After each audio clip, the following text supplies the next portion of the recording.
It's okay? Yep, you are good to go. Okay. So you're very welcome to the first SELNET CTOS meeting. This has been an initiative from Chilean colleagues, and this is the first meeting we have as SELNET consortium within the CTOS. So, and a special greetings for Latin American colleagues in devoted to sarcoma.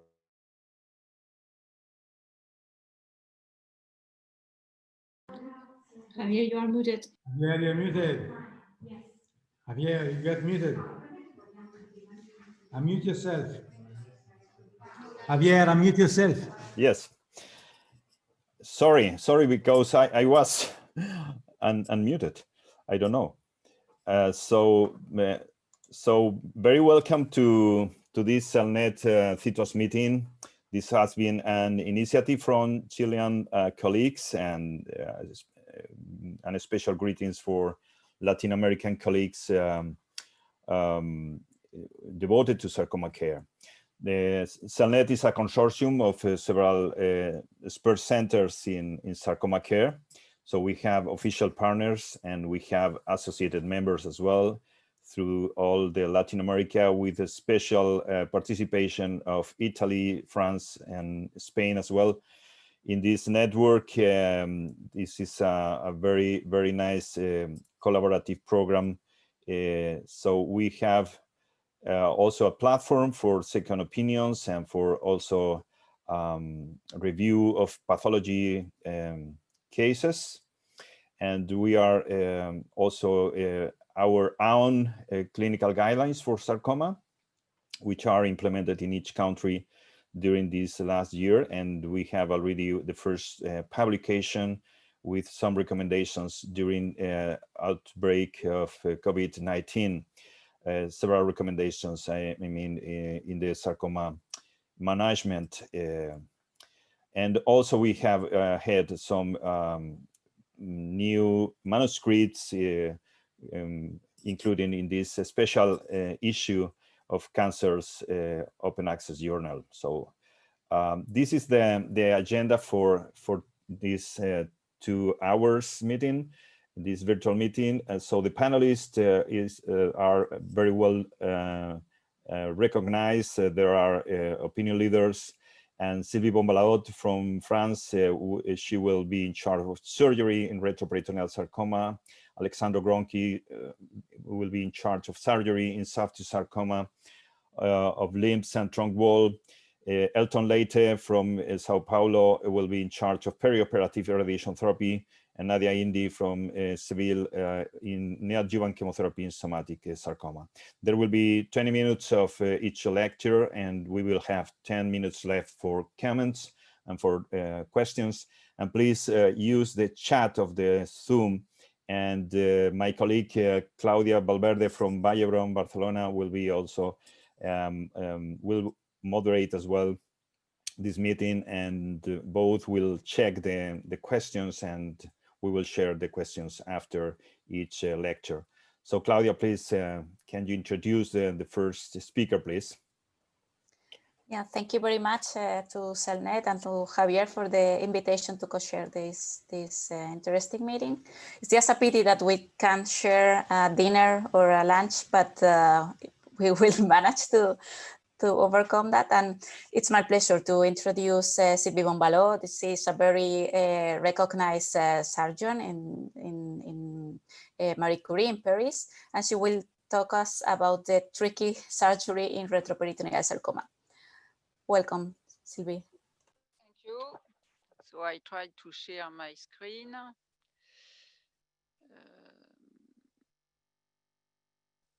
Okay. So thank you for the invitation. So surgery in retroperitoneal sarcoma. So the first step is tailoring surgery to histology, and it is very important to understand that the discussion about adjuvant treatment do not prevent a correct strategy at the beginning, because most of the mistakes we see are done at the beginning. and not at the stage of discussion of the adjuvant treatment or neoadjuvant treatment. So the first step is it a sarcoma? Because when we see the patient at the beginning, the diagnosis is not done. And obviously, the surgery is not the same according to the histology. Because, for instance, if it is a germ cells tumor, you will start with a neoadjuvant treatment and chemo. If it is a benign tumor, it is a limited surgery. If it is a sarcoma, the surgery must be enlarged. So it is absolutely necessary to have the diagnosis at the beginning. It is the ESMO guidelines. It's the same for NCCN. So first is serum tumor markers. Sometimes you may have the diagnosis, for instance, for germ cell tumor. If you don't have the diagnosis with serum tumor markers, standard of care is to perform a biopsy. It's really one of the most important steps because a lot of mistakes are done at this step because the surgery is not adapted.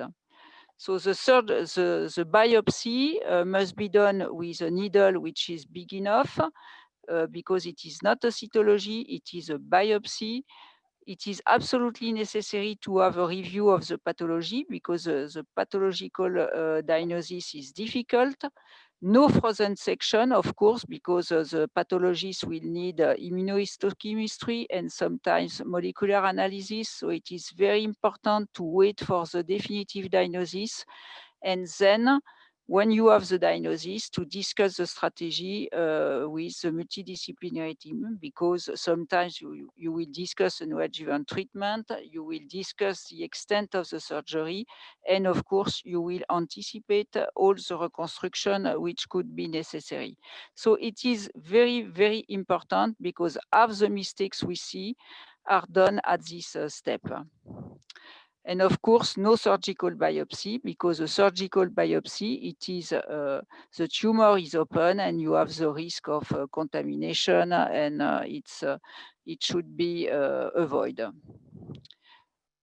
Even for the well-differentiated tumor, you need the biopsy because you may have some big lipoma, and you will need the molecular analysis to do the distinction between a pure lipoma, and there the surgery is limited, and a liposarcoma with the amplification of MDM2 on the fish. So it is really a step which is very, very important. Sometimes, if it is a desmoid, you will discuss an active surveillance. This is an example of a retroperitoneal desmoid tumor on the biopsy in the mesentere, confirmed by the molecular analysis. We discuss active surveillance for this patient because he was with few symptoms, and you see that a few years later, the residual mass is really very small.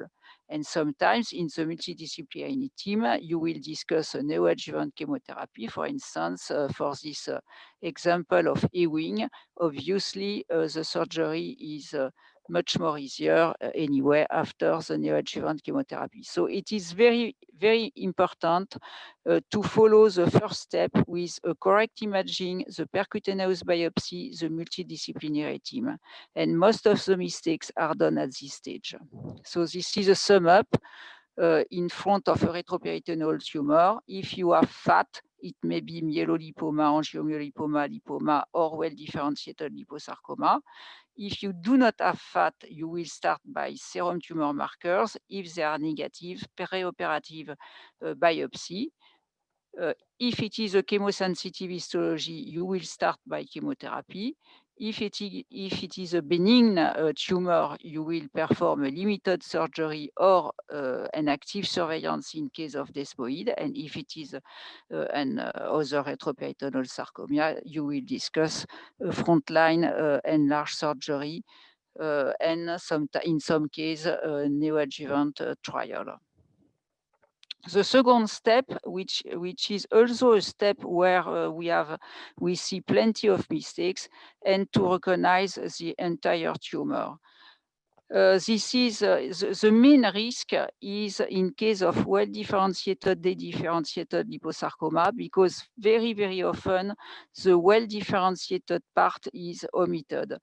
You have an example at the bottom on the left with the preoperative CT scan with the dedifferentiated part in the middle, the well-differentiated part which is around, and the surgeon remove only the dedifferentiated part. You have an example on the right, exactly the same, dedifferentiated part in the front of the kidney, well-differentiated part around the kidney, and the post-operative CT scan, you have all the well-differentiated part which is left behind. So it is very important because, of course, if the tumor was not completely resected, it means that the tumor has been open and the risk is a sarcomatosis. So here, it's not always easy. For instance, here you have the dedifferentiated part, which was described by the radiologist, but you have all the well-differentiated part, which is in front of the vena cava. So, and the description by the radiologist was one mass of 12 centimeters, and all the well-diff part was omitted. This is another example because it is a very frequent situation. At the top, you have well-diff, de-diff retroperitonal sarcoma with a well-diff which is around the kidney, and post-operatively, you have all the well-diff part which is still around the kidney because the kidney was left. So you can see that the surgeon may be a good surgeon, but if the surgery is not adapted, of course, at the end, it is a bad surgery, and the risk after that, it is to have a sarcomatosis. At the bottom, another example on the right, you have the dedifferentiated part in front of the kidney, the well-differentiated part which is left behind. So it is one of the steps where we see a lot of mistakes. After that, it's very important to check the anatomic extensions that can change the surgical approach. For instance, in the inguinal ligament, across the thigh, in the foramen. So it's very important to check this systematically because it may change the surgical route. It's necessary to look for bone infiltration. It is a very good example here. If you just have the CT scan, sometimes you may miss this bone infiltration. Here it was chondrosarcoma of the sacrum, and obviously it's very important to check this because the surgical route is not the same. And if the diagnosis was underestimated, of course, the surgery will not be the good one, with the risk of tumor rupture and residual macroscopic disease. So most of the mistakes are at this stage. Then it's necessary to check the position of the main vessels, and the most important is mesenteric superior arteria, because it is one of the criteria of resectability. Here, the tumor was rather big, but in fact, the mesenteric arteria, superior mesenteric arteria was completely free, and the surgery may be complete macroscopically in such a situation. So we discussed of that previously during the previous meeting. It's very important to define objective criteria of resectability. These criteria should really be objective and not according to the surgeon. The third step is the extent of resection. And of course, it's much more difficult to be dogmatic on this. The first thing it is that the surgery must be done in one block, because if it is a piecemeal resection, you have the risk of sarcomatosis. So it's a technical point, but it is absolutely necessary to have a one block resection.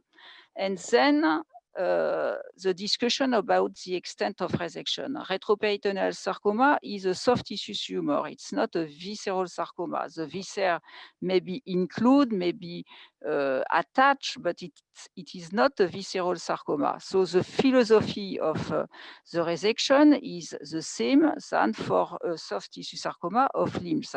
You need to resect the tumor and to have safe margin on the largest area.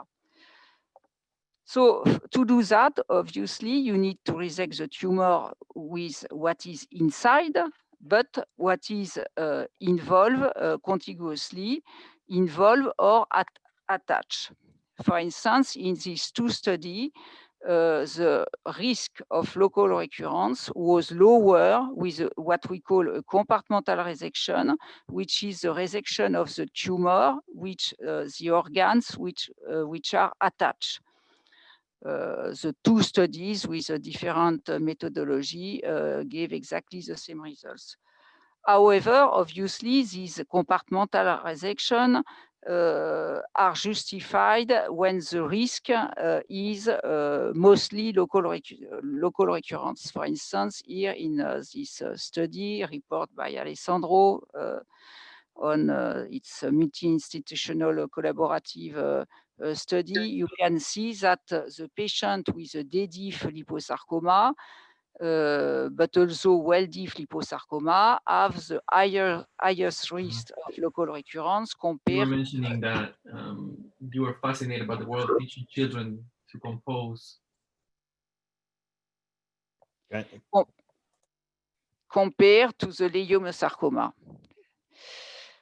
On opposite, the risk of metastasis is the highest for leiomyosarcoma. So it is obvious that the extent of the surgery must be adapted to the risk of local recurrence. And for instance, in this study report by Shan-Ro, the risk of invasion of an adherent organ is the highest for the D-diff liposarcoma. So finally, this is an example of well-diff liposarcoma, retroperitoneal liposarcoma. The resection in one block is the tumor with the kidney inside and the colon and the mesocolon in the front and the aponeurosis of the psoas in the back. This is another example to get clear margin on the largest area. We resect the tumor. In front, the mesocolon and the colon, it is the anterior margin. This is seen there. In the back, the aponeurosis and the peritoneum of the abdominal wall muscle, and in the back, yes, the aponeurosis of the psoas. So doing that, it is the methodology to have the clean margin on the largest area. On opposite, for sarcoma of vena cava, it is a visceral sarcoma, and it is enough to resect the vena cava, but it is not exactly a soft tissue sarcoma of the retroperitoneum. And with this technique of compartmental resection, the median overall survival looks, of course, it is not exactly comparable, but looks better than for the previous results seen in the SEER database with technique which were done previously. The post-operative mortality is around 3%. In STRAS, it is 1.6, which is lower, but the median size of the tumor was smaller. The surgical intervention, the rate is 12%. In STRAS, it is 11%. So for this big tumors, it's comparative with, for instance, liver surgery or esophagus surgery. And of course, the risk of morbidity is increased with the number of organs that you resect, and when it is vascular resection or Whipple. Just to talk about STRAS, STRAS compare preoperative radiotherapy with surgery alone. In STRAS, most of the patients received a compartmental resection with resection of the kidney, psoas, and colon. So it was an optimal surgery, I would say.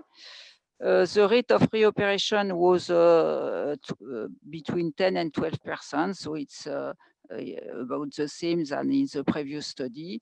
And the post-operative death was less than 2%, but it was a smaller tumor than for the classic retrospective study. As you know, the trial was globally negative. However, in the liposarcoma subgroup, there is a strong signal in favor of radiotherapy.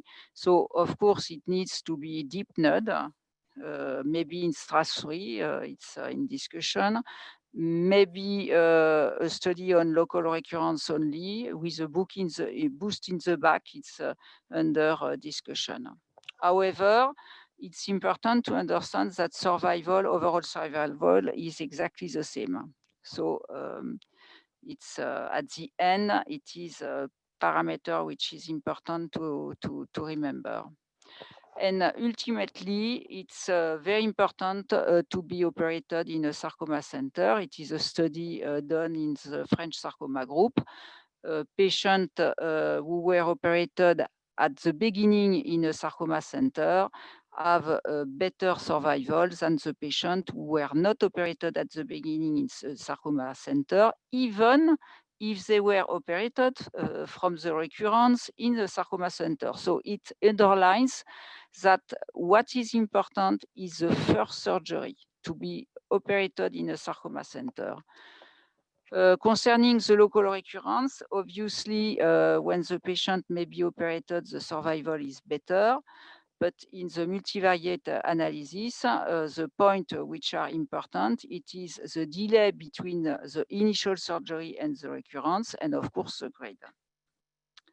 So this is an example of patient with a local recurrence. The patient was operated in 2001 from this big, well-differentiated liposarcoma. The local recurrence was 4 years later, and 10 years later, he had another local recurrence, contralateral recurrence, with contralateral kidney inside, and we place the patient under active surveillance.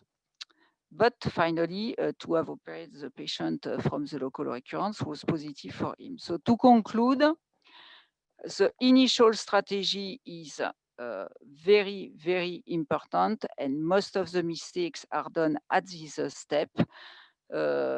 Then one block resection of the tumor and contiguous organs offers the best local control in retrospective study, but of course, a balance must be done with the expected morbidity according to the number of potentially resected organs and their variety. And of course, this type of surgery is the most appropriate when in subtypes where the local control is the main issue. It's obvious. Impact of radiotherapy in liposarcoma needs to be deep node. However, high-grade sarcoma and leiomyosarcoma do not seem to benefit from preoperative radiotherapy. And as you know, STRAS 2 will evaluate the impact of chemotherapy in this subtype. Thank you.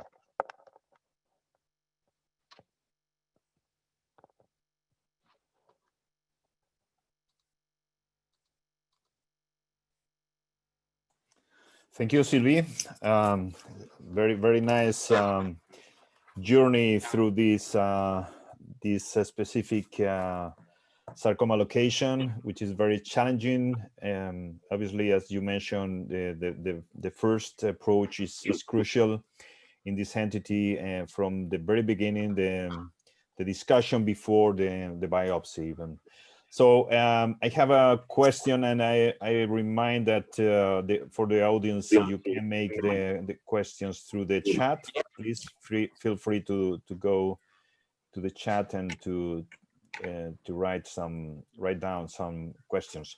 But the recommendation, Sylvie, to perform the biopsy is always in the suspicion of dedifferentiated liposarcoma in the dedifferentiated component? if possible, in the dedifferentiated component.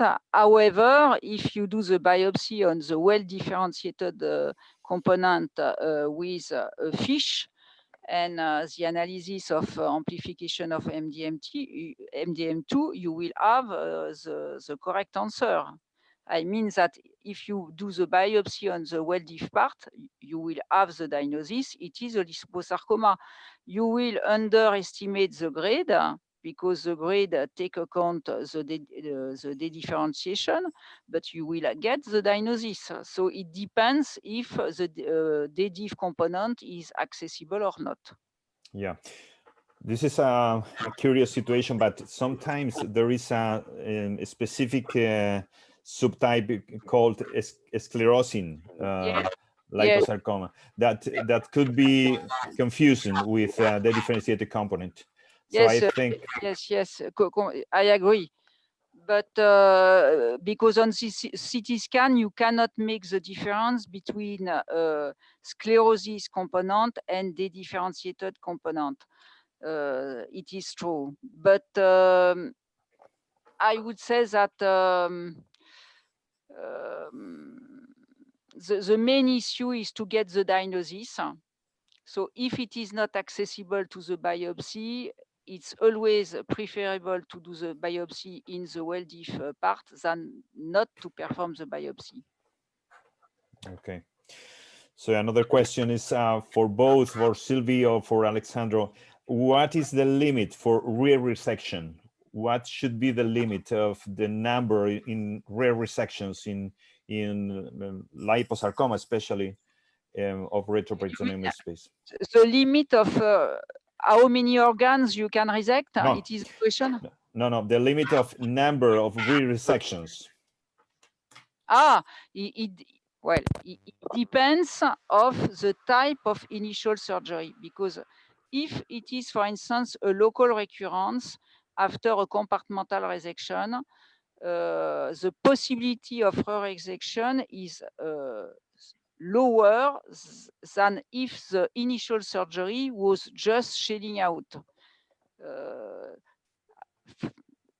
Because if it is a local recurrence after a limited surgery, you may resect the colon, which was not resected at the beginning. You may resect the psoas.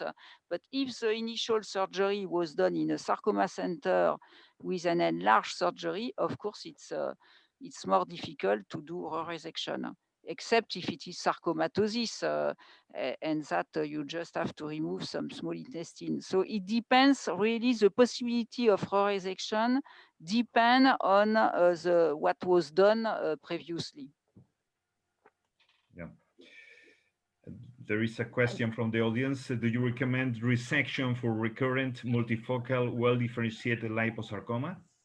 Yes, of course. If it is, if the recurrence is well-differentiated, the best outcome for the patient is the possibility to do resection, because there is, as you probably will discuss later, there is no, in case of well-differentiated recurrence, even if it is a sarcomatosis, there is no medical treatment which is really efficient, and radiotherapy is not feasible when it is a sarcomatosis. So the only possibility for the patient is to get a resection, optimal resection, of course. So the best for a patient with a sarcomatosis, if it is only well-differentiated sarcomatosis, the best treatment is surgery. Okay. Alexandro, any comment? So the thing is, it's always a very complicated decision. So facing the recurrences of liposarcoma of the retroperitoneum is one of the most challenging clinical conditions to deal with. So it always needs a multidisciplinary discussion. And the factor to consider are the disease-free interval, the complete resection possible, because it's totally unuseful to perform an HER2 resection for a recurrence, unless there is a specific symptom that you want to palliate.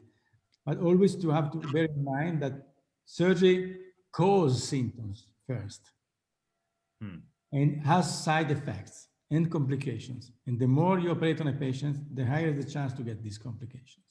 Right. Especially when you have locally advanced disease. So it has always to be balanced with the risk of complication and the fact that we are really removing the cause of the symptoms that you want to palliate, which is not always straightforward decision to make. Right. It's always difficult. However, the possibility which are offered to the physician depend on the grade, the delay between surgery, the initial surgery and the recurrence, the location of the recurrence. It's not the same to have a local recurrence in the initial field and to have a sarcomatosis.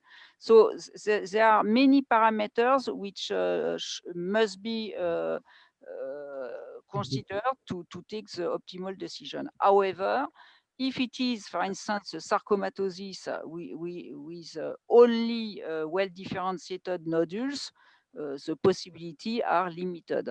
If it is a dedifferentiated sarcomatosis with a high-grade sarcoma and a delay which is very short between the initial surgery and the recurrence, of course, it will be hopeless to perform surgery, and you will start with chemo and discuss after that surgery if it is well responding. So it depends really of the delay between initial surgery and recurrence, the fact that it is well differentiated or not, the fact it is sarcomatosis or local recurrence, and of course the OMS status of the patient. Okay.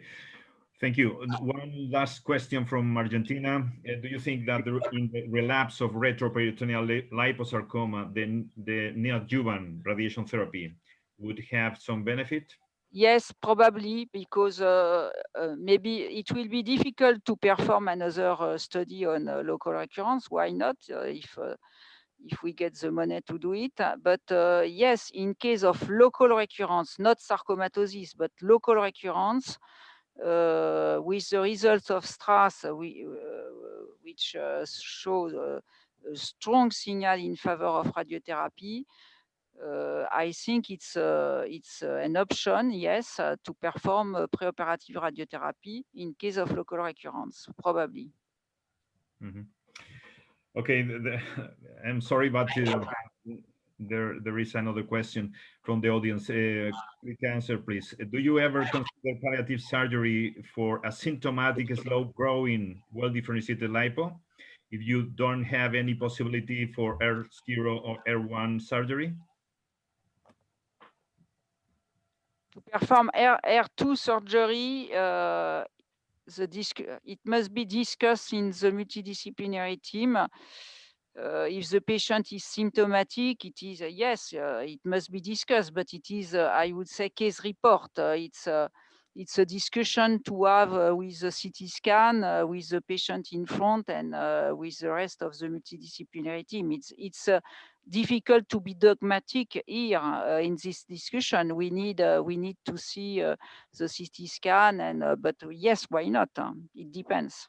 Okay. And by the way, it's worth to say that resection of recurrences is a very limited benefit. So Very limited indication. Yes, I agree. It has to be justified by specific clinical indication that have to do with symptoms. Otherwise, there is no oncological benefit.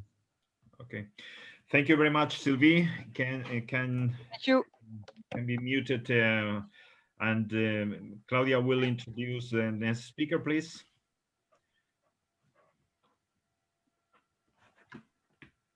Hello. Our next speaker is well-known Alessandro, and he will talk us about the principles of surgery in the extremities and trunk sarcomas. So thank you very much, Claudia, Javier, for the invitation, and thanks to you all for staying here. Well, for us, European is night, but for you, it's probably early on. So I also start from principles of diagnosis, and we actually use as a criterion to suspect, to rule out the sarcoma, something that has been well established in the United Kingdom a few years ago. And there was a campaign to try to sensitize general practitioners, family doctors, and the community to identify early sarcomas. And this campaign was based basically on one very popular game, which is in UK is golf. No? So they basically say that every time you have a lump which is greater than a golf ball on your body, you need to rule out a sarcoma. Why a lump greater than a golf ball? Because the golf ball measure 5 centimeters in size, and so a greater than 5 centimeter lump should always be considered possible a sarcoma, especially if it's located deeply to the investing fascia, but also if it is superficial. So the golf ball rule. And also other two factors to always to take into consideration for ruling out the sarcoma is the fact that the tumors increases in size, and this is obvious, and sometimes also pain, although most of soft tissue sarcomas are painless, at least at presentation, unless they are close to the neurovascular bundle. Then you have to perform a biopsy. So the second principle, once you suspect a sarcoma, the approach is not to take the lump out, but is to establish the diagnosis preoperatively and then to perform the right strategy.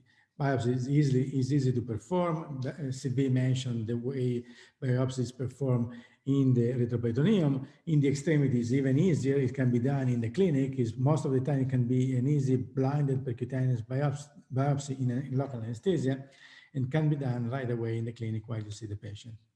So I just start by showing you an example of a 37-year-old man with a history of an enlarging mass in the right thigh for 6 months. And you see here the mass, which is located in the posterior aspect of the thigh.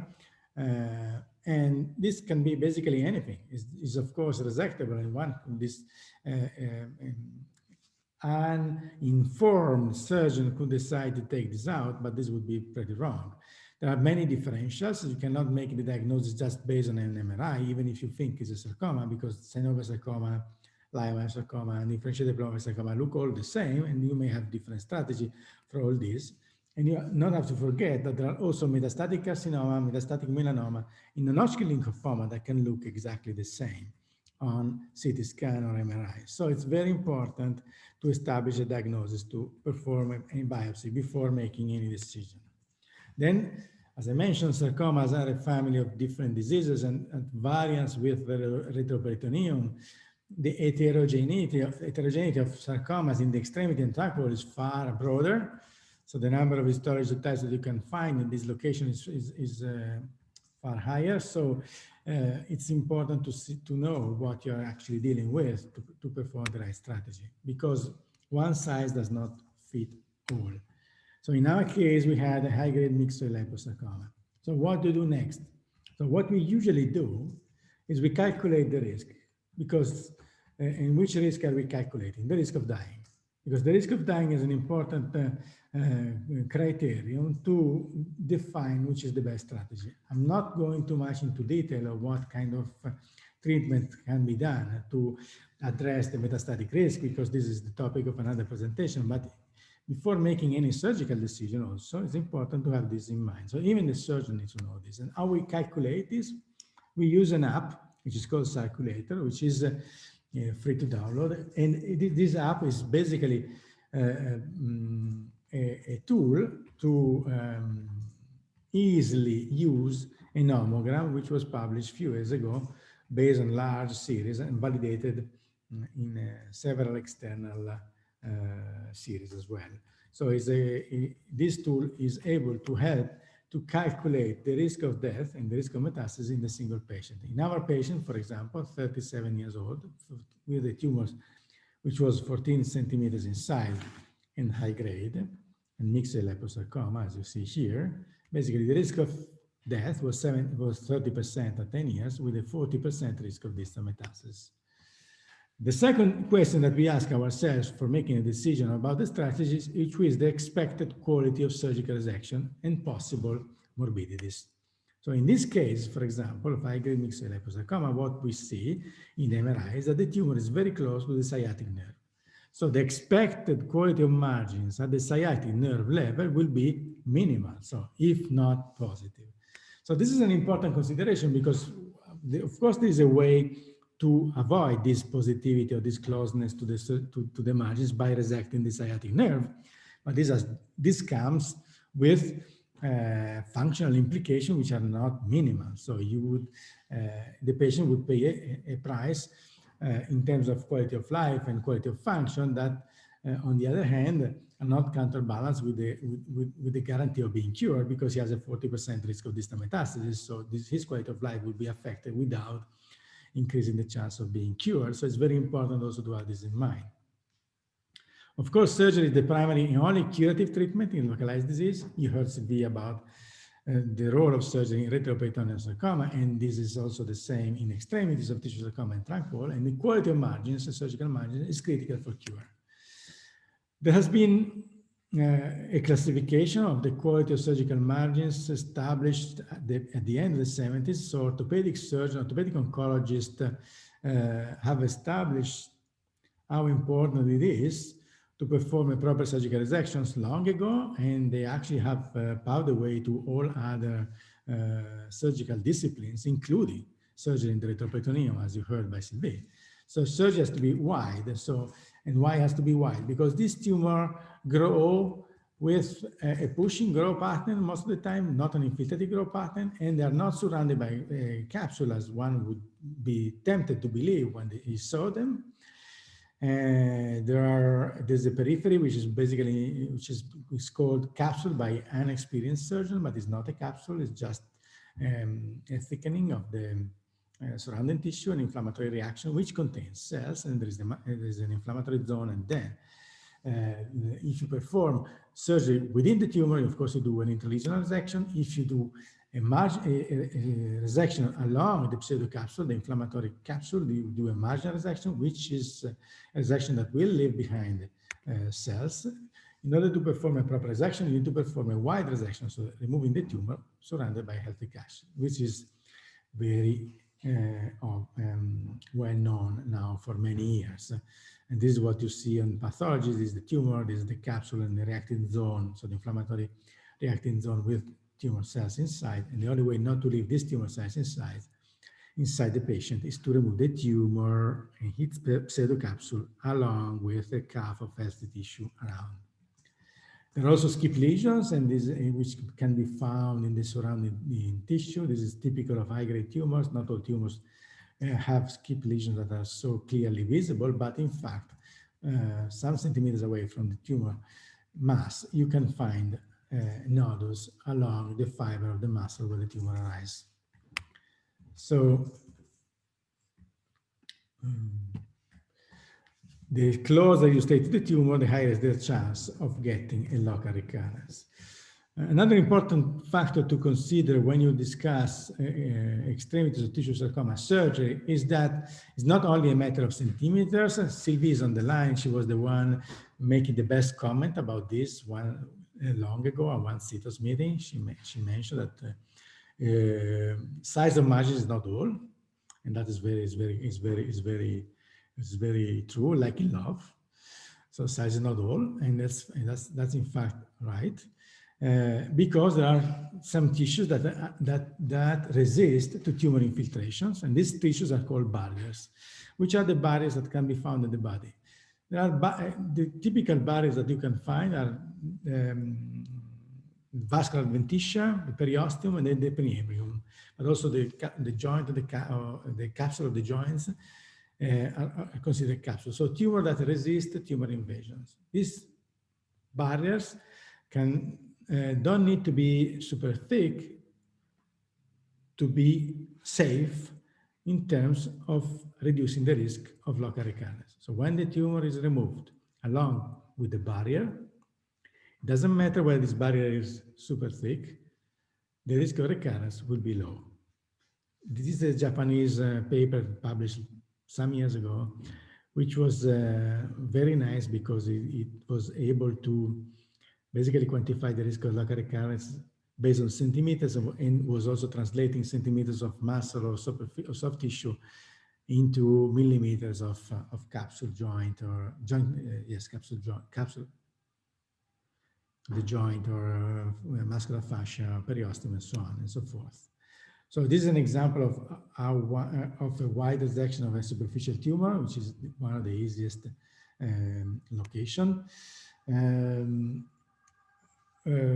However, as I mentioned, when the barriers are present, the amount of tissue that you need to resect can be less. An intact barrier is an adequate margin. And you have this vascular adventitia. This is an example. You see the tumor here, just here, and this is the vascular adventitia, and this distance is basically 1 millimeter.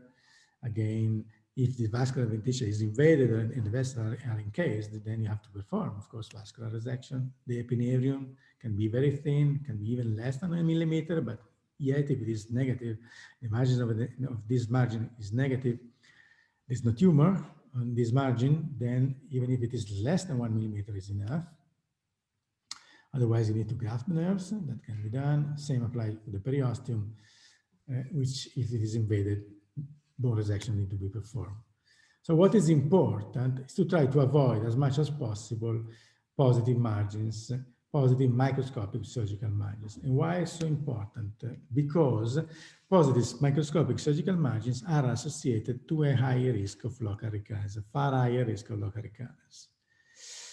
It's kind of obvious because if you leave if you leave tumor cells behind, these cells will at some point will grow back. However, in spite of the fact that you leave those cells behind, this is not immediately associated to a higher risk of death because the risk of distant metastasis predominantly relies on tumor biology. So it has not to do with the type of surgery that you perform at the beginning. So it's tumor biology which drives the initial outcome of your patient. So the malignancy grade, histology subtype, and size of your tumor are the determinants of distant metastasis and death of the first 5 years. Surgical margins are not determinants of survival. They are determinants of local recurrence. However, on the long run, microscopic resection margins influence the late outcome because when the patient survives the biology of the tumor, then the way it has been operated becomes the strongest determinant of outcome. In other words, after the 5th year, a patient who has been operated properly has half the risk of death of a patient who has been operated with a positive margin. So while it is not important in the early phase of the disease, because the early outcome is dominated, is governed by the biology of the tumor, the late outcome is determined by the quality of the initial resection. Very important message to have in mind.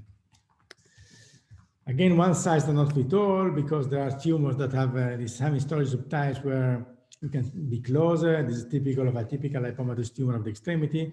You heard about well-differentiated liposarcoma, the Retroperitoneal, which is a life-threatening disease, is a fatal disease. While this is absolutely not the case, the exact same tumor is not killing anyone in the extremity, while it is killing a lot of people in the Retroperitoneal.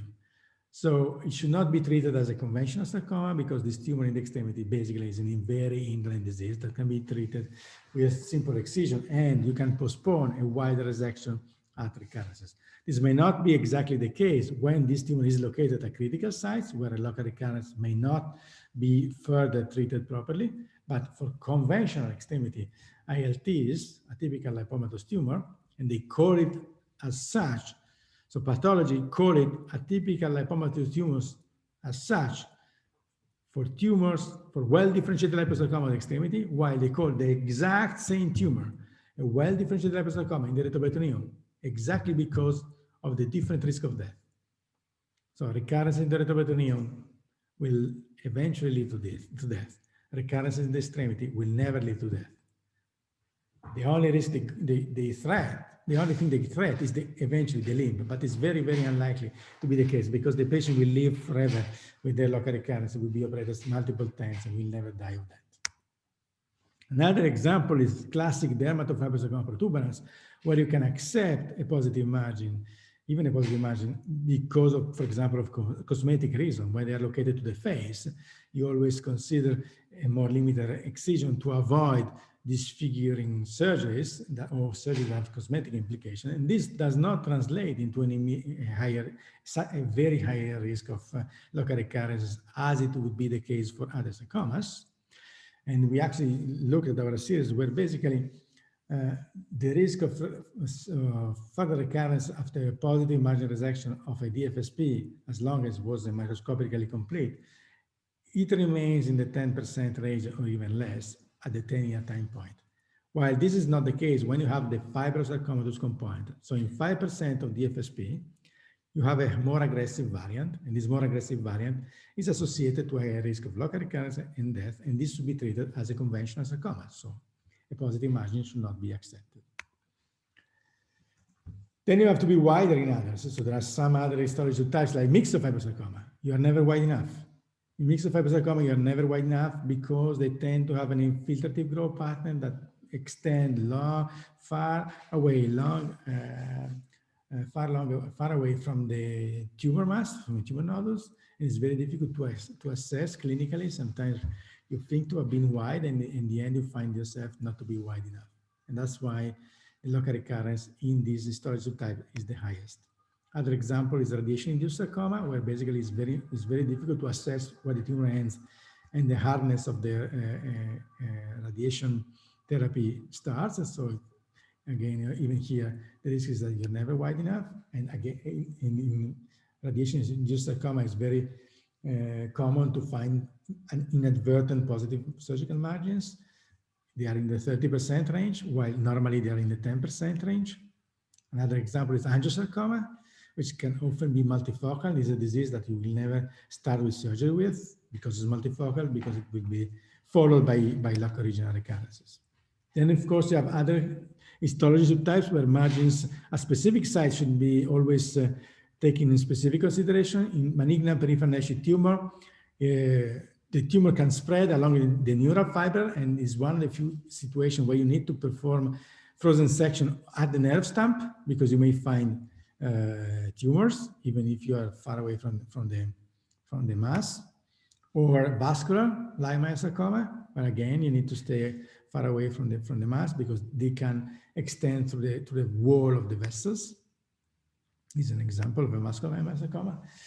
Otherwise, in general, the recurrence risk of all other histology subtypes is in the 5% range.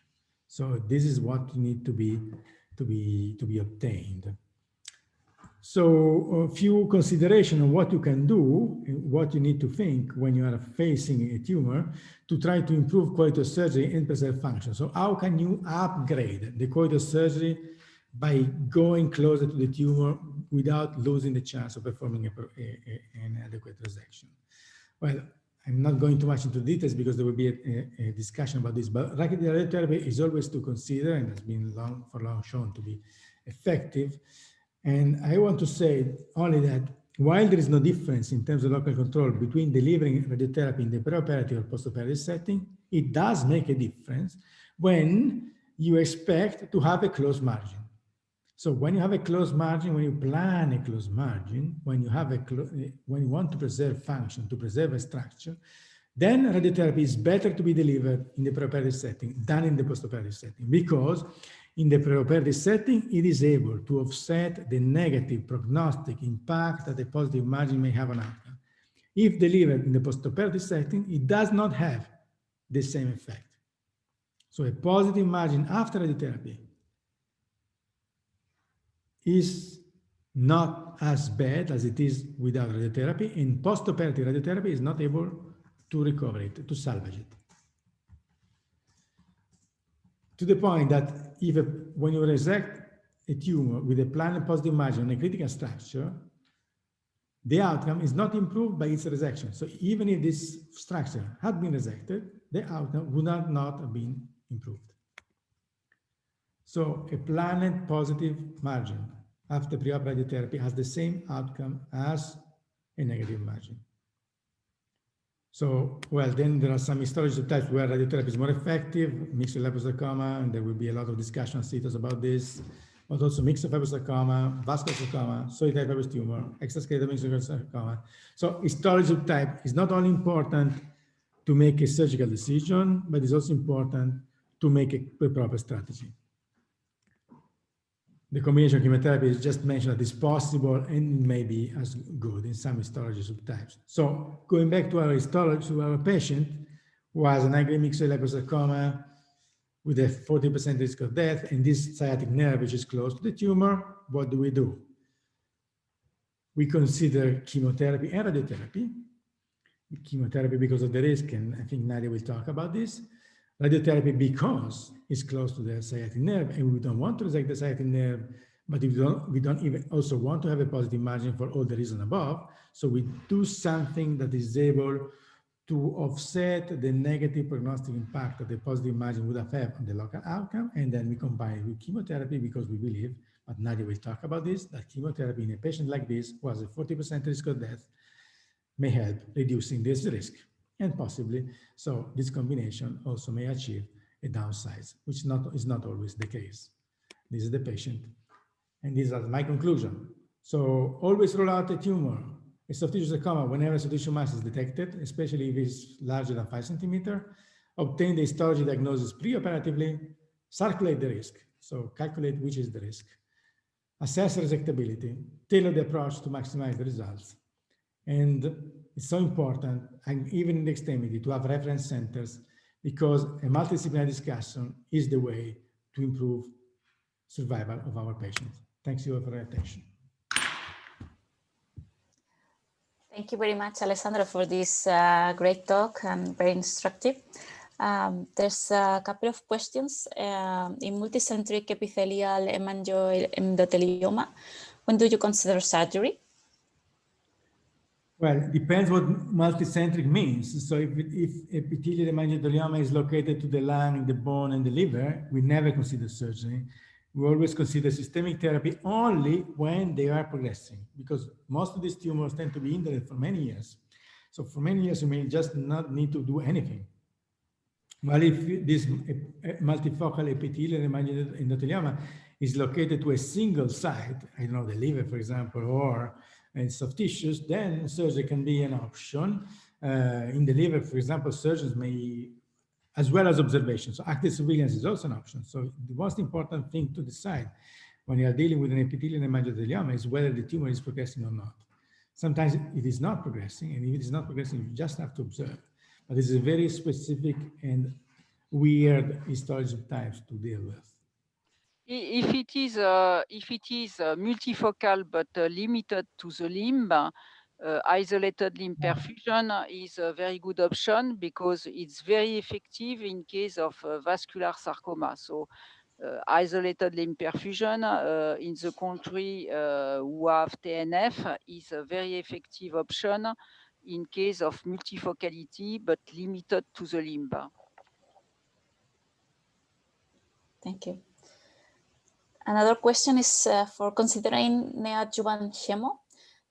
Do you think that necrosis in imaging scans can predict high grade as well as, or even better than corneal biopsy?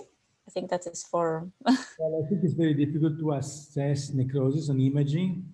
It really needs an experienced radiologist to make this conclusion. Most of the time, you deem necrosis with also other components of sarcomas that tend to be pretty heterogeneous. You can have the mixed degeneration, which can be considered necrosis, which in fact is not.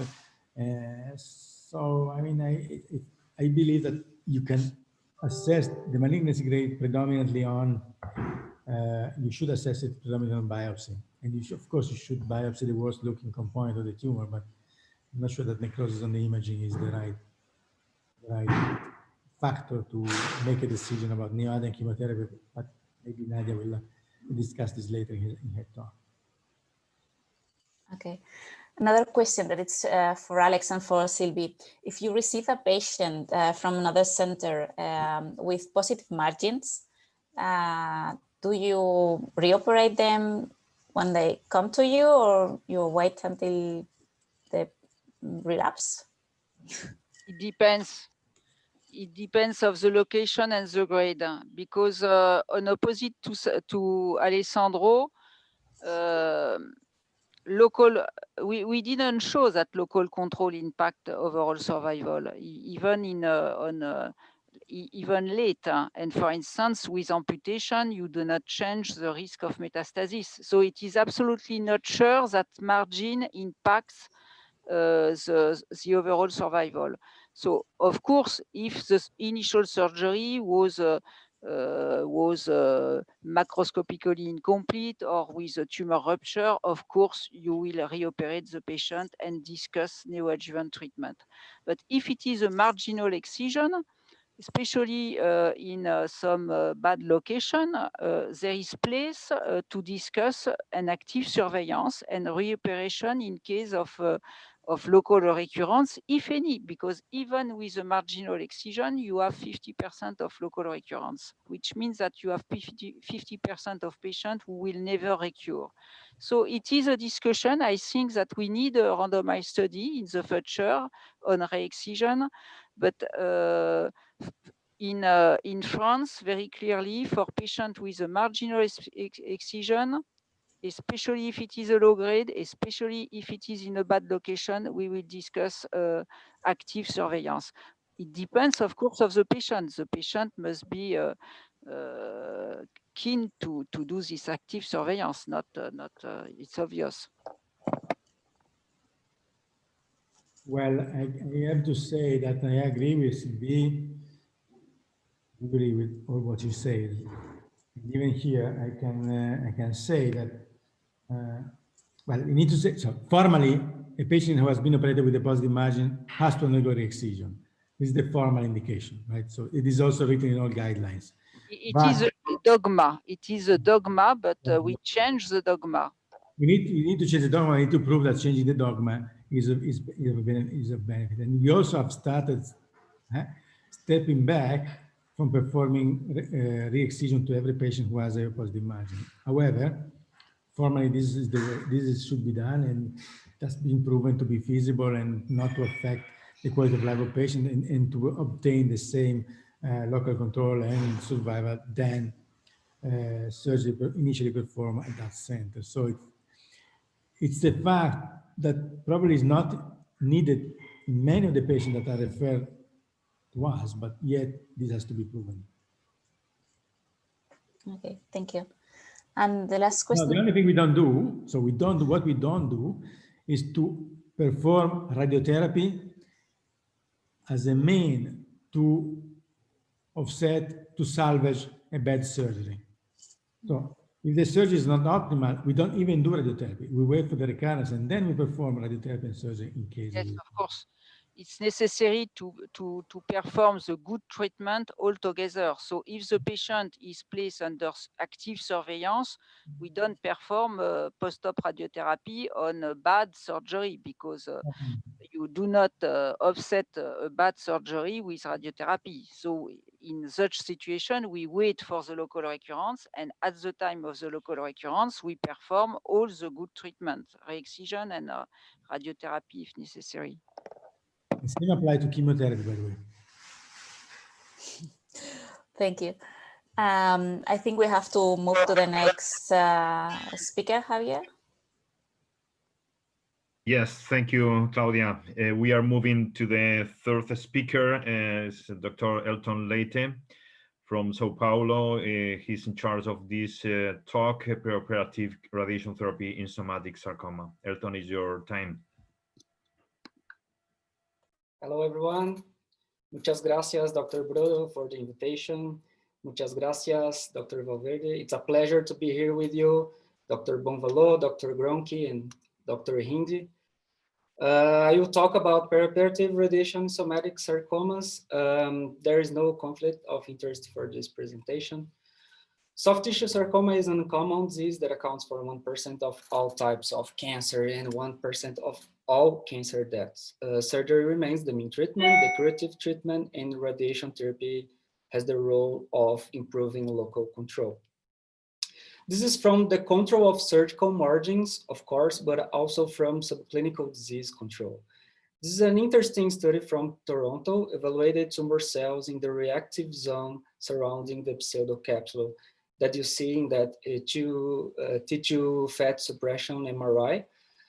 Many cells were found 1 centimeter from the tumor, and this one specifically was found 4 centimeters from the tumor.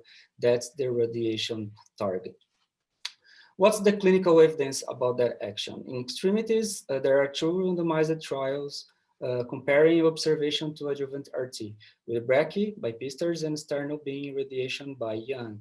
Sternal beam radiation increases local control in high-grade tumors with a difference around 20%, and low-grade tumors around 30% of difference. While brachytherapy increased local control in high-grade tumors, also 30% of difference, and the benefit in low-grade tumors was not statistically significant.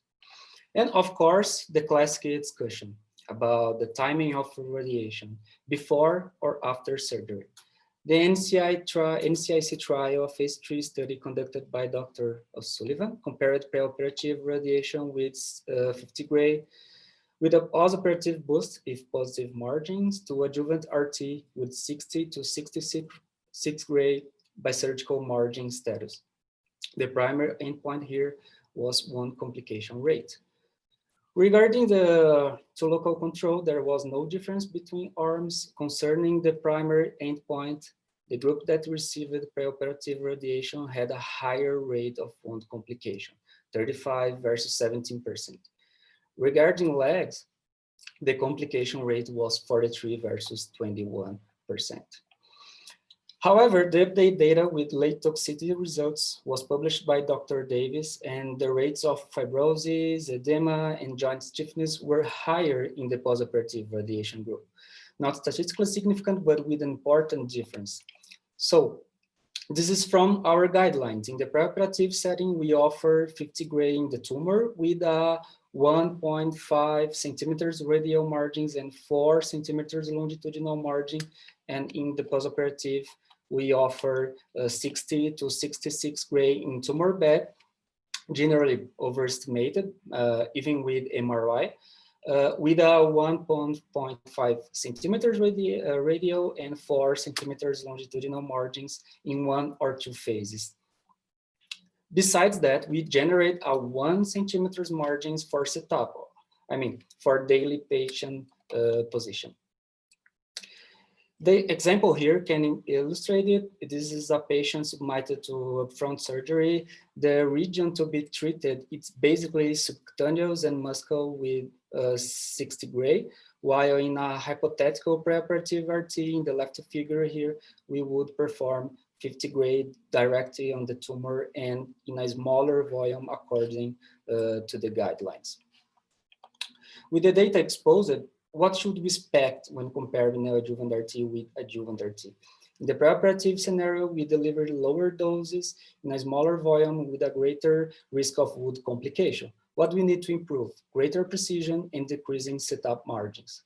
Looking at the adjuvant RT, we used higher doses in a larger volume with a greater chances of subcutaneous fibrosis and perhaps limb function. What do you need to improve? Greater precision, decreasing setup margins, and maybe decreasing target volumes.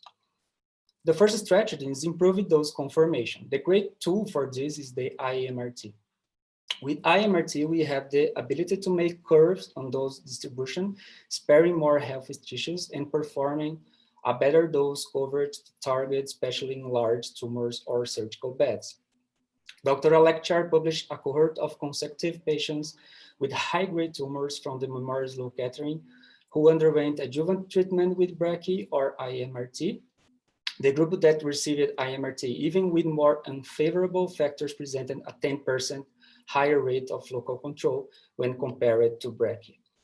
The same institution published a historical cohort comparing consecutive patients who underwent adjuvant RT with 3D radiation or IMRT. Okay, they compared different period of time, but IMRT resulted in a lower rate of local failure with a lower rate of edema, dermatitis, and bone fracture.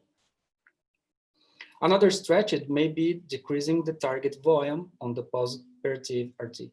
The Vertex Trial was presented at ASTRO in 2016.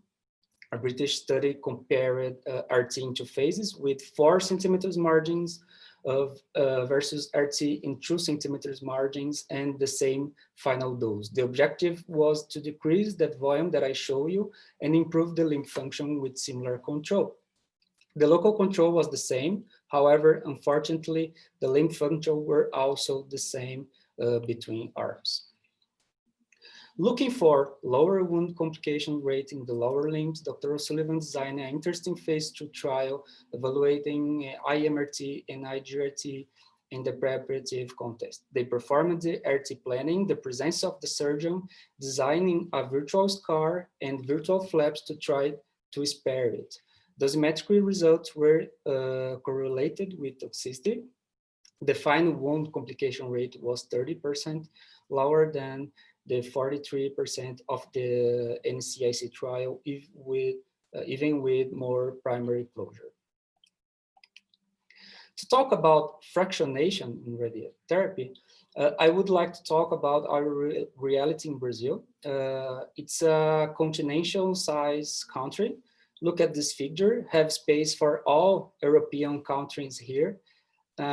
We have an excellent private health system, but a poor public health system because we are an upper middle income economy. Public health resources are scarce. In addition to a small number of clinics, they are not well spread by the country. So the main journey of patient to RT center is 72 kilometers. This is a conventional pre-op RT calendar, 25 fractions, 5 times a week, 5 weeks.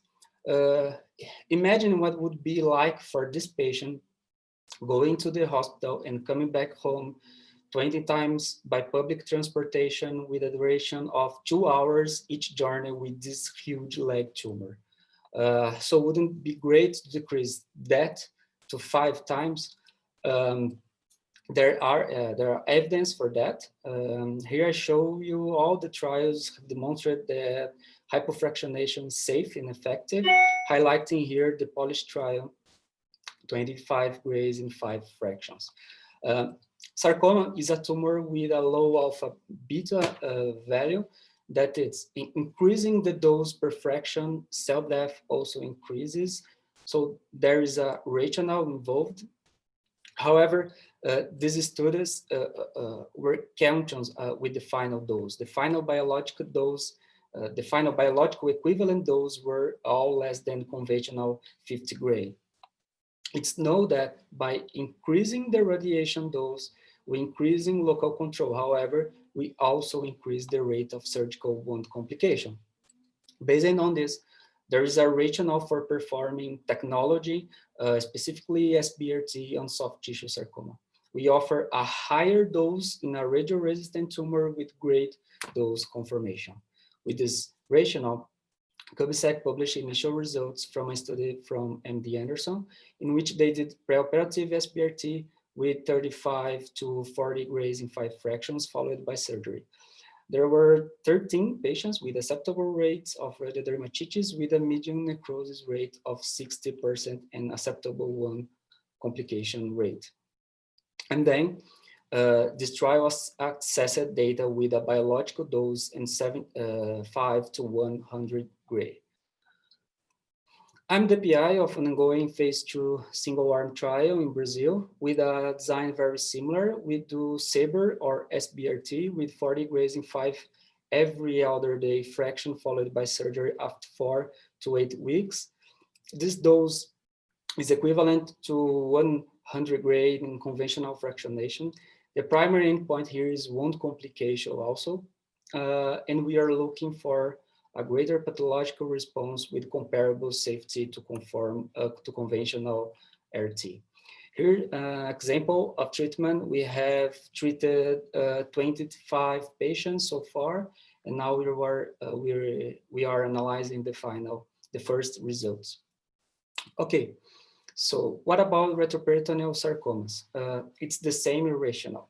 Margin control, subclinical disease control in a surgery which there are no wide margins by definition, and theoretically there is a larger adjacent cell population.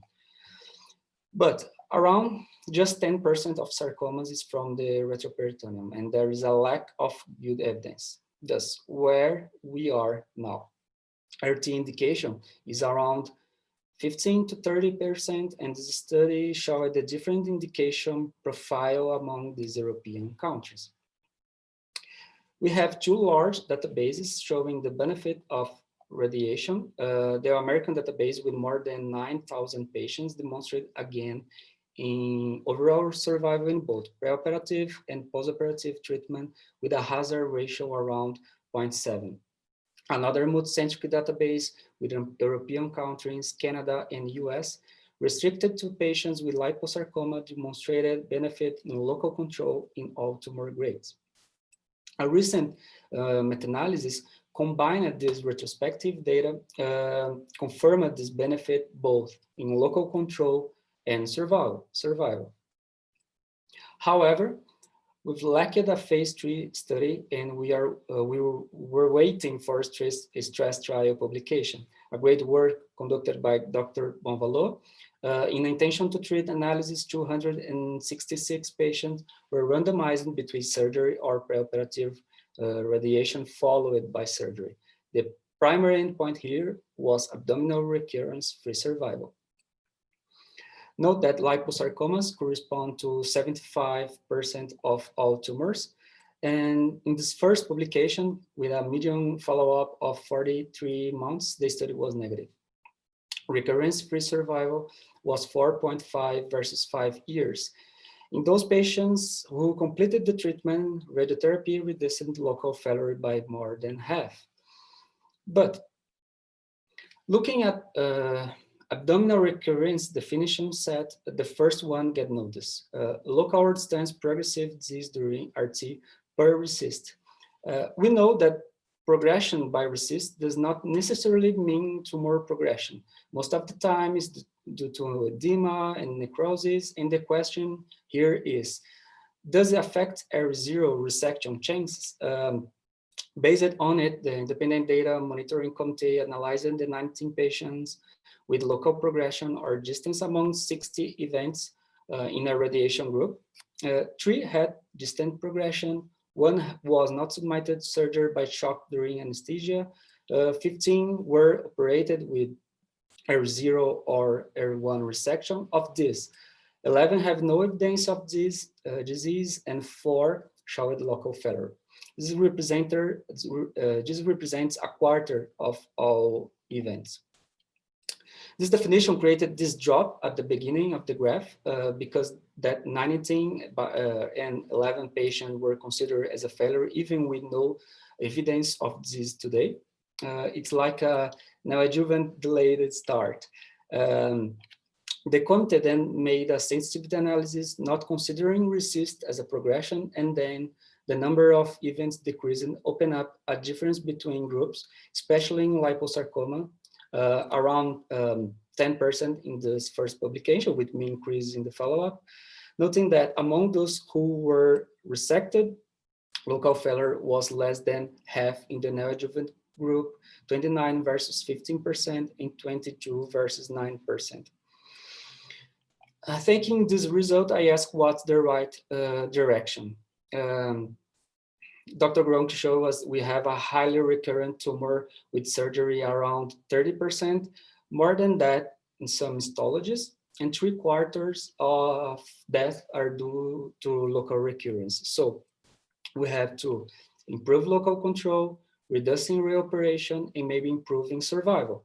We have done, of course, we have to do a mea culpa here, improve the capacity of risk stratification to offer RT and or systemic therapy, investigate the role of dose escalation, dose painting, and SBRT, select the benefit, adjuvancy, intraoperative radiation, maybe saving RT for a recurrence scenario in some case, for example, very large, extensive, low-grade tumors.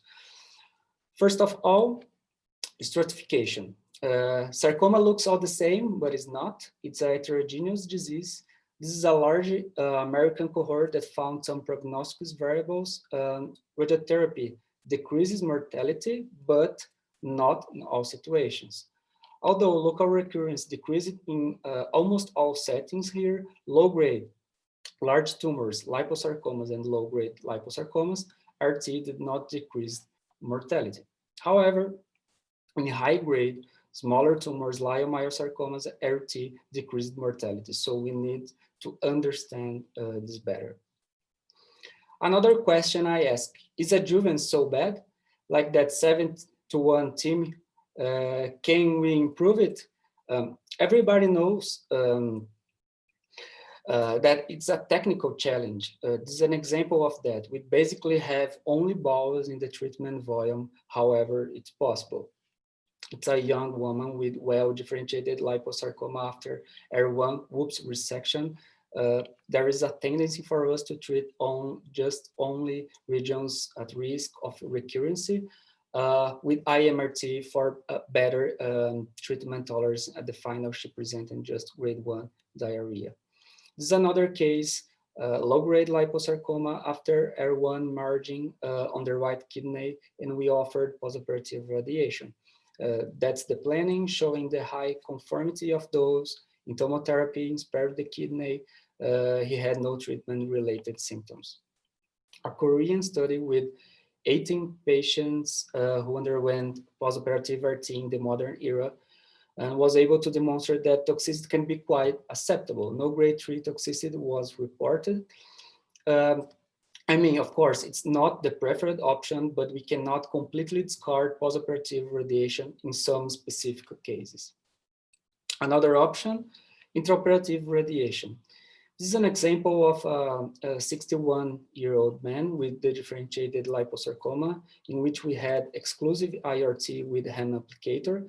After resection, we covered the periaortic psoas region with the applicator. Here's a schematic to show you the dose distribution. We prescribed the 15 gray on the applicator surface. Today he's fine and there's no evidence of disease. To finish, systemic therapy. Maybe an interesting strategy, especially in high-grade tumors for micrometastatic control. It's the subject of Dr. Hindi talk, who will present the evidence and all the rationale involved. Here in our institution, we perform sequential treatment starting with chemo, but concurrent chemo radiation may be a good and safe strategy. Studies with trabectedin, for example, in myxoid liposarcoma are being conducted by Dr. Gronke, Dr. Brodo, and Dr. Hindi, but I don't have that experience. And for sure, immunomodulation may be the future. There are several ongoing trials evaluating the combination of checkpoint inhibitors with radiotherapy on extremities and retroperitoneal sarcomas. With so many variables for now, what's the best decision algorithm? Certainly multidisciplinary decision. This is a huge European study by NetSarc showing that multidisciplinary decision before treatment can decrease local relapse and overall recurrence. The same group, including Dr. Bonvalot, Dr. Gronke showed before, demonstrated also patients treated in reference centers presented better local control and survival when comparing those treated in peripheral hospitals. Recently, I read this delicious editorial and I recommend you read it either. It's very good. We all know how to taste a wine, but only a sommelier is able to indicate the correct wine. It's like sarcoma experts. You Europeans have amazing wines. I like a good Rioja, a Chateauneuf du Pape, or Chianti, but I just drink. Summing up, in extremities, we are enhancing technique. RT improves local control. It's a standard.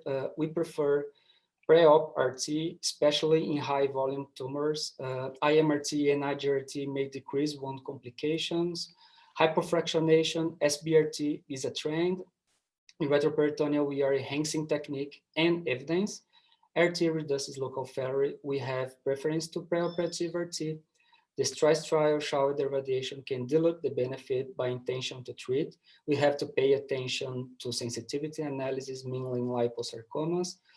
We have ongoing studies with IRT boost and drugs interaction. RT is not standard, but should be considered and individualized case by case. In the future, we hope to have a better selection, perhaps genomics, maybe. And finally, a multidisciplinary team may consider it mandatory for decisions.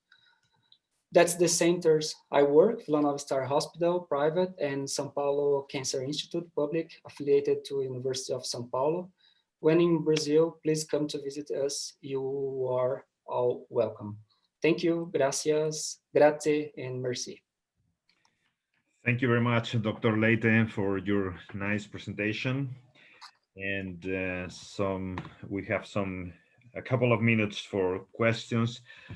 For instance, if you are considering preoperative radiation therapy in a limb soft sarcoma, this has some influence in the type of graft if plastic surgery is foreseen to be required.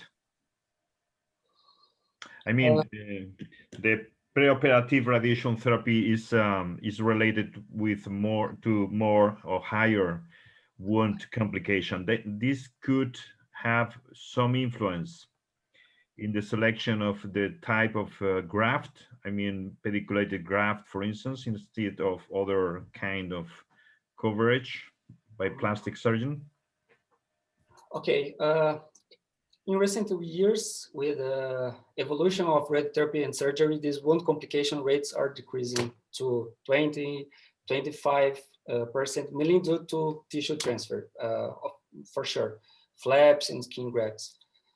And RT technology like IMRT and IGRT. Unfortunately, here in Brazil, we receive patients with locally advancing tumors with huge volumes, and almost all patients will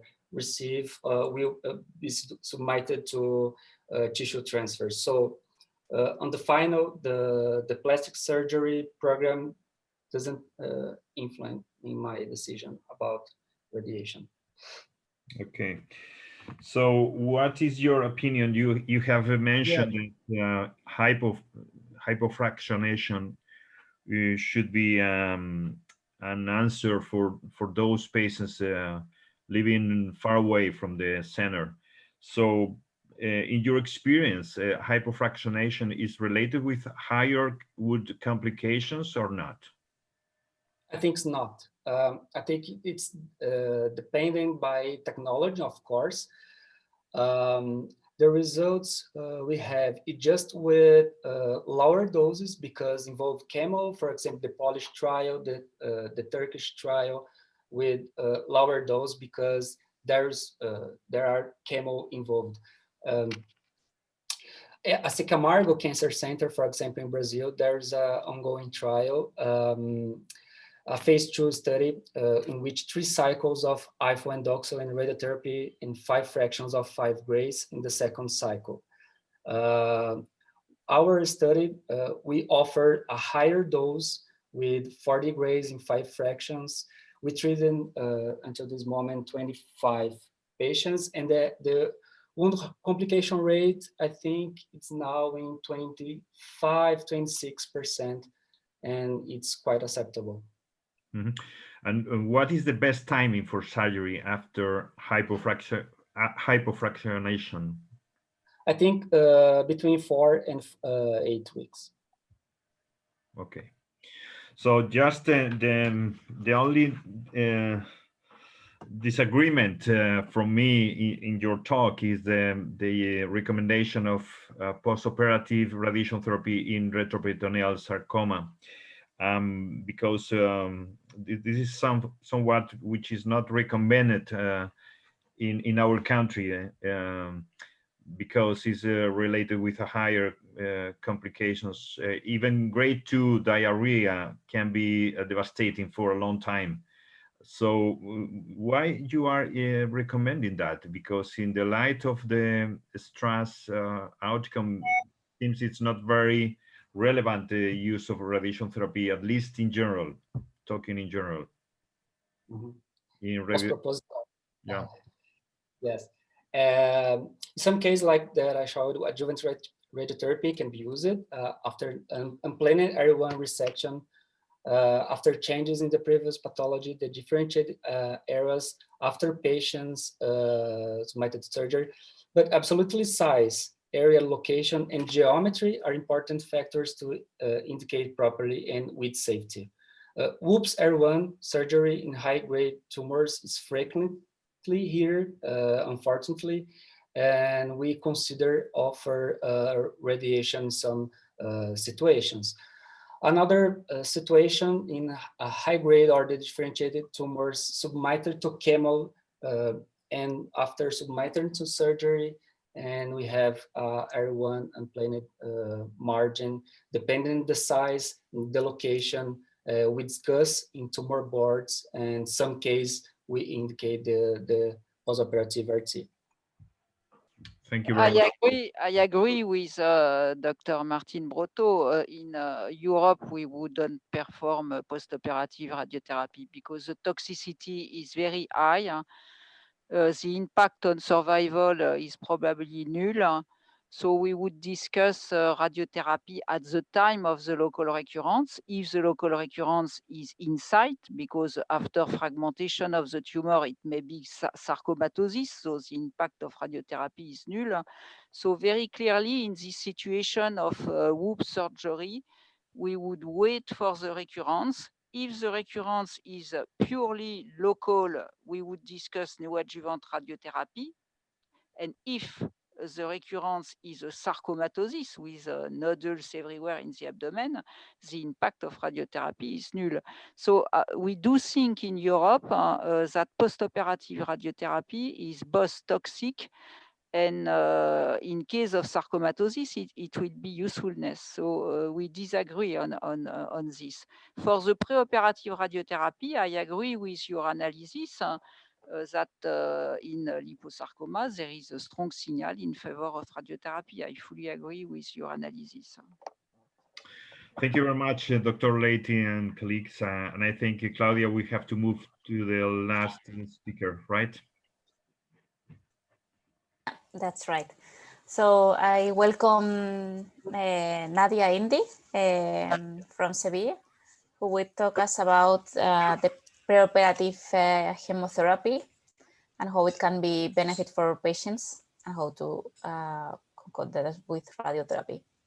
Welcome, Nadia. Thank you. I think can you hear me right? Because now I can see the... Yes. Yeah. Okay, so thank you very much for the opportunity. Thank you to the previous speakers, and thank you to the attendees because they are still online at this time. It's almost 11 in Europe, so it's very, I have to thank you all. So these are my disclosures. You all know that sarcoma is an heterogeneous group of malignancies with different biological behavior. But overall, we could say that almost 40% of sarcoma patients will suffer a disease relapse. As Alessandro said before, in the case of a correct surgery, the event of a local relapse should occur in less than 5% of cases. So mainly our patients suffer from distant metastases, distant relapses, which lead them to death, unfortunately. So classically, the definition of high risk has been relied on clinical criteria, and those patients with high risk tumors, those patients with bigger tumors, and those with deep-seated sarcomas were the patients with the highest risk of relapse. So in order to increase the accuracy of the risk classification, several nomograms have been developed as the Memorial Sloan Kettering Cancer Center nomogram, and in the recent years, the Sarculator that developed by the group of Milan. You know, this is a very useful tool because it also has an app that you can download in your cell phone, and you can easily calculate the risk of the patients you have in the clinic in the very moment, in the right moment. So in the recent analysis, there's hold of risk in terms of risk of death for sarcoma has been defined in those patients having a risk of death more than 40%, would be those patients with a high-risk sarcoma. So the perioperative chemotherapy has, let's say, 4 main aims. The first and most important is to reduce or try to reduce the risk of disease relapse. And for this aim, both neoadjuvant or adjuvant chemotherapy are useful. For this aim, patients population and regimen selection are key, and we will see in the next slides. But other aims, in this case restricted to neoadjuvant chemotherapy, would be to prevent the impact of microscopically positive resections, trying to downstage the disease, and gain information about the activity of chemotherapy, that we will see that we can assess it radiologically or pathologically. So perioperative chemotherapy is still a controversial issue, and this is reflected in this way in the last ESMO-EURACAN guidelines published in 2018. An update of these guidelines is expected soon. So let's see if with the last results of the IST 1001 trial, any change in these statements is done in the next edition of the guidelines. So regarding adjuvant chemotherapy, many trials have been developed from the early 70s. Overall, there are all small trials with, which included an heterogeneous population and used several chemotherapy regimens, some of them including all drugs that we use no longer. So in 1997, a first meta-analysis was published, and as you can see in this table, many trials with only doxorubicin were included, and just one trial including ifosfamide in addition to doxorubicin was analyzed in this meta-analysis. Patient selection was also very wide, with and this meta-analysis included patients with visceral sarcoma, sarcomas in head and neck, and also in retroperitoneum. But even with all these limitations, this meta-analysis was able to find a benefit with adjuvant chemotherapy in terms of disease-free survival of 10% at 10 years. The advantages in overall survival were not statistically significant, with an absolute benefit of 4% expected at 10 years. I think it's interesting to say that this benefit of overall survival sometimes is the benefit that other solid tumors with obtained with adjuvant therapy, for example, some colorectal cancer or early breast cancer, and nobody says anything about this. But anyway, I said before that the selection of the regimen is critical. And this is one of the first trials using full doses epirubicin ifosfamide. This is the trial from the Italian sarcoma group, published in 2001. And this trial aimed to compare the administration of 5 cycles of full doses epirubicin and ifosfamide against only the follow-up. And interestingly, in this trial, the patient selection was very concrete, only with high-risk patients, with high-risk sarcoma in limbs are trunk-bored. And as you can see in the Kaplan-Meier curves, there was a clear benefit towards those patients receiving chemotherapy. In fact, this trial was prematurely closed due to these differences, which were found both in disease-free survival and overall survival. The benefit expected from adjuvant chemotherapy in terms of overall survival was almost 20% at 4 years. With the longer follow-up, the statistically significance was lost, but curves remained separated. So in 2008, a second meta-analysis was published, and in this case, interestingly, the results from 4 clinical trials, including anthracycline and ifosfamide combinations, were included, with the limitation that individual data from individual patients of these trials were not analyzed, just the overall results.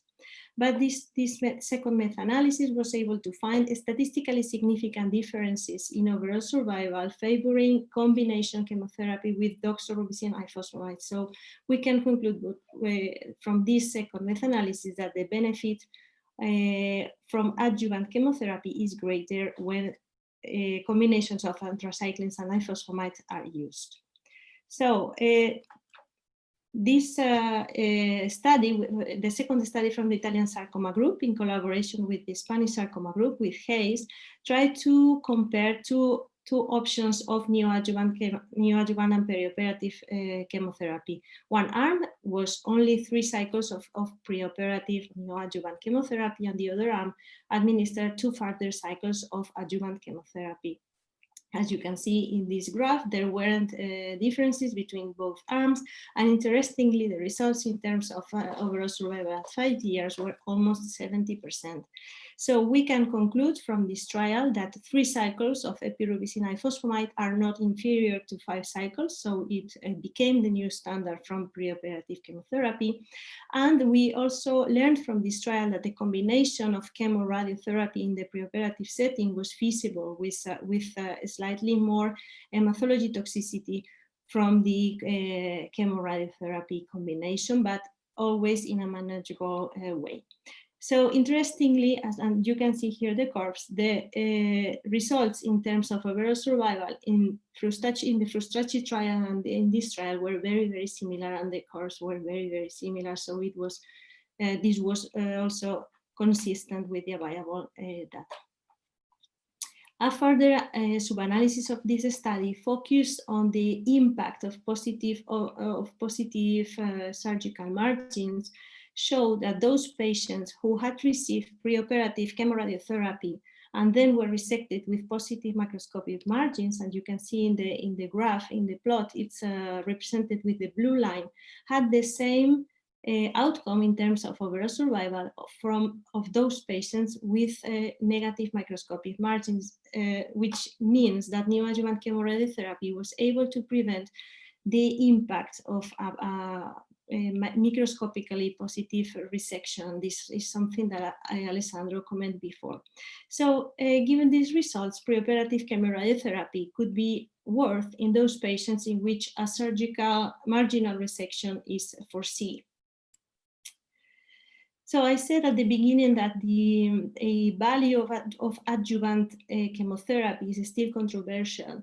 And many of the non-believers in adjuvant chemotherapy base their conclusions on this study. This is the phase 3 trial from the EORTC. This was a trial comparing 5 cycles of adjuvant chemotherapy against follow-up. And as you can see in the Kaplan-Meier curves, there were no differences, neither in terms of overall survival or in disease-free survival between chemotherapy or observation. But this trial has big problems in terms of patient selections, as half of the patients had tumors with low grade or intermediate grades. A fifth of the patients had visceral sarcomas, and there were all the histological subtypes could be included without taking into account the chemosensitivity of the histological subtypes. Regarding the regimen, in each cycle, patients receive 5 grams of ifosfamide, which we can say it's full doses. So there are big selection problems in this trial. And last year, the group of Milan published the results of this interesting analysis, reanalyzing the results of the EORTC phase 3 trial. They applied the circulator to all the patients in the trial. And as you can see here, we are not surprised seeing that almost 60% of the patients included in this trial, we had already said before that there were many patients with low grade tumors, but up to almost 60% of the patients had a risk of death for sarcoma less than 34%. So this was a low risk population overall, okay? But if we reclassified patients based on its risk on circulator, we can see that those patients with a high risk, represented in this graph with the red lines, do benefit from adjuvant chemotherapy. So it means that if this trial had selected patients correctly, this would be a positive trial. So another question arrived to the field, and it was, is epirubicin ifosfamide the best chemotherapy for every patient, or are there other chemotherapies which could be useful for selected histotypes? So this was the question that this trial from the Italian sarcoma group, it's the trial 1001, wanted to answer. This trial was the results of the third interim analysis of this trial were published in 2017, and as you can see, and probably you know, this trial was formally negative because the arm of epirubicin ifosfamide was superior to the histotype tailored chemotherapy. But in any case, it was very useful because we found statistically significant differences favoring epirubicin ifosfamide, both in terms of disease-free survival and overall survival. I repeat that this publication was the third interim analysis with a median follow-up of slightly more than 1 year. And this benefit of epirubicin ifosfamide was found in all the histological subtypes, with the exception of high-grade myxoid liposarcoma. This cohort remains open to recruitment. It has been definitively closed some months ago, and we are waiting for the results of this cohort, because in this cohort it's not so clear if epirubicin ifosfamide is superior. In ASCO last year, Alessandro presented the results of the trial with a longer follow-up, more than 4 years, and we, as you can see in the graph, the statistically significance for disease-free survival was lost with the longer follow-up, but not these differences in terms of overall survival, which still favor epirubicin ifosfamide with a gain in about 10% at 5 years. If we applied circulator to this population, we also observed that those patients with a higher risk are those with a higher benefit from adjuvant chemotherapy in terms of overall survival. So we can conclude from this trial that the epirubicin and ifosfamide is a standard regimen in perioperative chemotherapy in high-risk sarcoma. The risk if we give 3 cycles of epirubicin ifosfamide to patients, it's expected that they gain about 10% of better overall survival at 5 years. And the epirubicin ifosfamide is the best regimen for all the selected subtypes. We are still waiting for the results from myxoid liposarcoma, in which trabectedin could be an alternative to epirubicin ifosfamide. And an interesting thing is that in the 3 Italian-Spanish trials, the curves in terms of overall survival from the epi-ifo arm are exactly the same. So it gives much consistency to the results of these 3 studies. As said before, neoadjuvant chemotherapy could also be used for downstage the tumors, for downstage localized sarcoma. But this is something that is not very frequent because, as you know, dimensional responses are not very common in sarcoma. In detail, in the first report of the 1001 trial, only 14% of the patients achieved a partial RECIST response. But in any case, it's something that we can use especially in those patients with borderline resectable, locally advanced borderline resectable lesions, which constitute about the 15% of all sarcomas.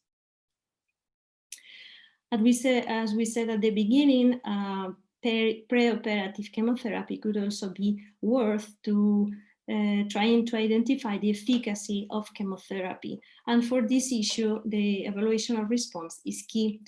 We know that we can evaluate response in terms of dimensional response using RECIST criteria, in terms of density using CHOI criteria, or in terms of functional studies using perfusion or diffusion MRI.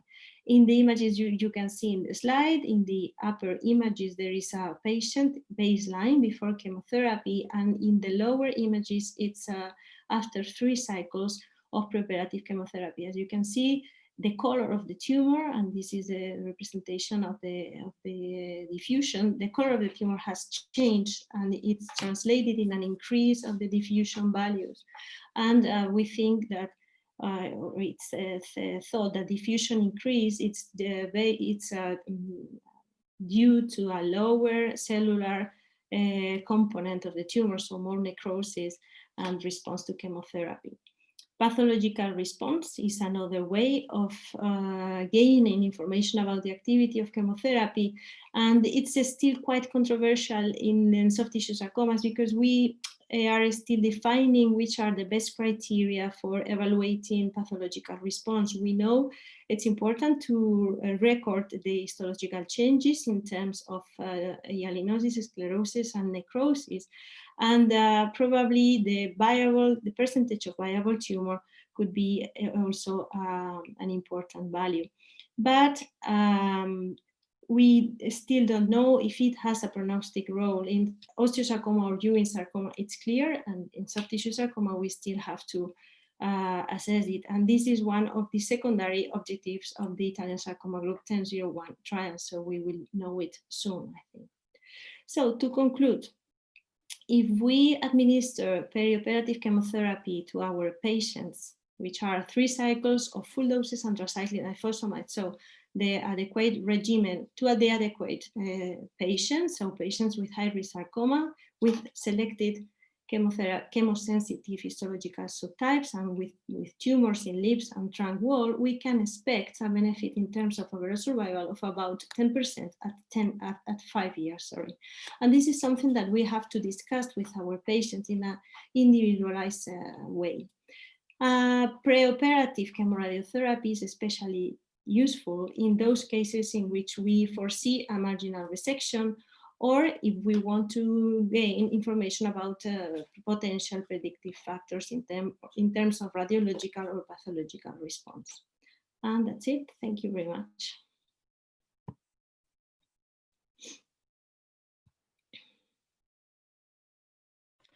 Thank you, Nadia. Thank you for your talk. So it's time for questions. Yeah, there's one question. Let's see if I understood it properly. Dorian was thinking about designing a protocol, a trial, where minimal measurable disease using liquid biopsy could be used to randomize patients to adjuvant chemotherapy versus surveillance. Do you think it could be worth trying? I think the assessment of circulating DNA has to be still standardized. I mean, as an idea, it's beautiful, but I think this kind of molecular assessments have to be still standardized, and I think it's quite difficult to, I mean, maybe if you don't find circulating DNA, it doesn't mean that there is no cells in the body. So I think we don't have still the tool developed to rely our decisions on that. I don't know if I explained myself. Yeah, perfectly. Thank you. And how do you see the future for neoadjuvant and adjuvant treatment? What is the next step? That's a tricky question. I think, I mean, we should improve the results from epirubicin ifosfamide, and probably, so one thing that we can do is to make patient selection based on other things, not only the classic 3 clinical criteria, but maybe circulator.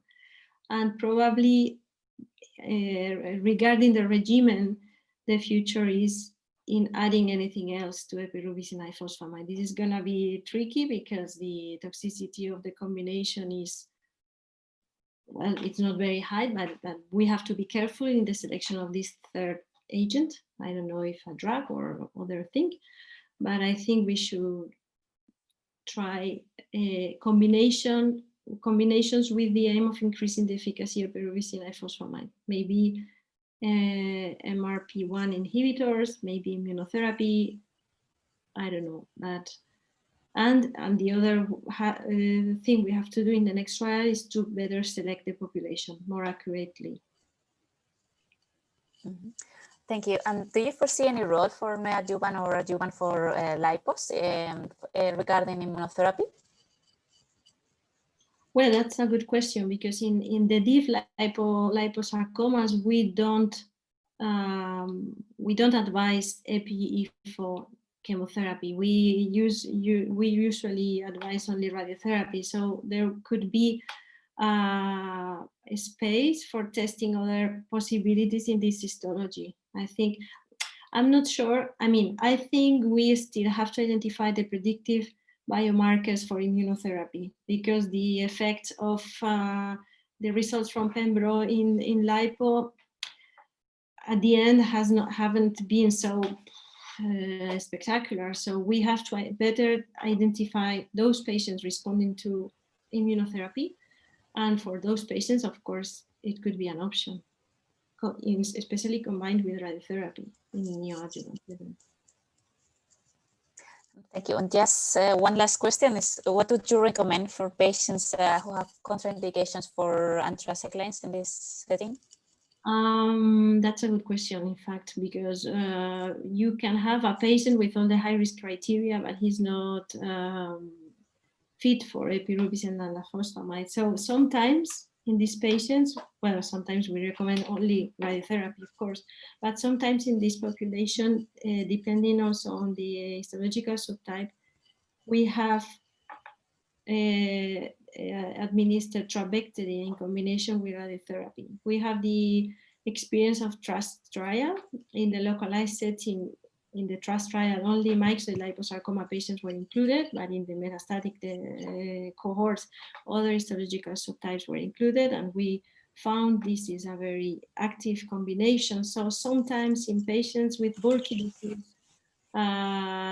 unfit for epirubicin and ifosfamide, we have made trabectedin radiotherapy in the pre-op setting. Of course, always discussed in a multidisciplinary setting, and everybody has to agree with that. Thank you. So I'm afraid we are running out of time. So thank you to all of you for coming, and Javier, is your time to say bye-bye.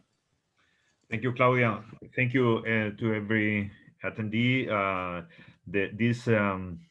These sessions will be uploaded in the SELNET website, and I think the videos as well will be available for you at the website in the upcoming weeks.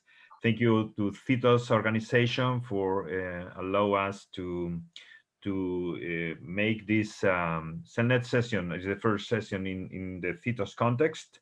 Thank you for the technicians. Thank you, Ryan, and other colleagues. And also thank you for the panelists. The panelists has been impressive.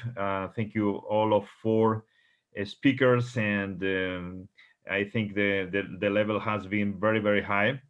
So thank you very much for your commitment and your clarity and your fitting with the time as well. So thank you very much. Enjoy the CTOS sessions in the upcoming days, and we are in touch. Thank you, all the Latin American colleagues, especially as well. Thank you very much. We are in touch. Bye-bye. Thank you, everybody. Thank you, Javier. Bye-bye. Bye-bye. Bye-bye. Bye-bye. Bye. Bye. Buonanotte. Buonanotte.